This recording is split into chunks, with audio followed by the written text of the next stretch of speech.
At ayun nga mga Marikoy, after namin kumain kila Tita Maribik at Tito Randy, nagpahinga lang kami saglit. At eto na kami sa sasakyan para pumunta kila Tita Baby. Para dun naman makikain.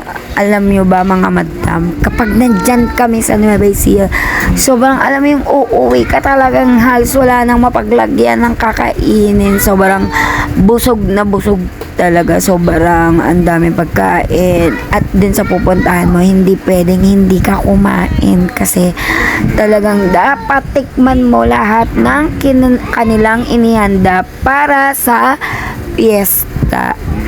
Ayun nga, ayan na kami sa bahay nila Tita Baby. Papasok na kami nung mga araw na yan. Napakainit talaga nung mga araw na yan, mga madam ko.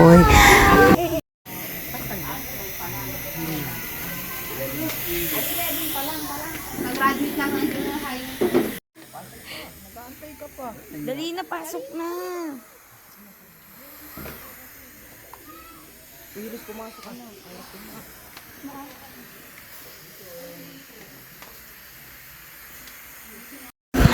At ayan nga mga Marikoy, o diba, atak kung atak, ayan, lapang kung lapang, ayan na naman, kumakain na naman kami, diba.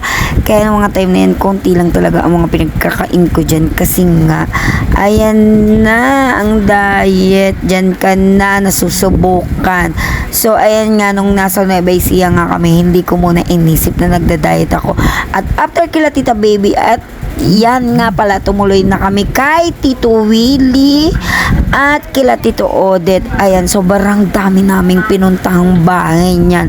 Hindi ko na halos na video lahat ng pinuntahan namin, pero lahat yan ng pinuntahan namin ng mga kapatid ni Daddy Inyor is lahat sila ay grabe talaga. Hindi kami pwedeng hindi kakain. So, ayun nga, ng mga time na yan is uwi, ay hindi pala, papunta pa kami kila Pat dahil yung asawa ni Marvin is bagong panganak. So dadalawin namin si Pat at ang bagong baby sa aming pamilya. So ayan nga, papunta na kaming Alya, ganyan.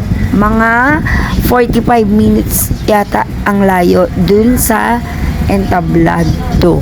Ayan, so ayan nga, nasa daan na kami ng mga time na yan.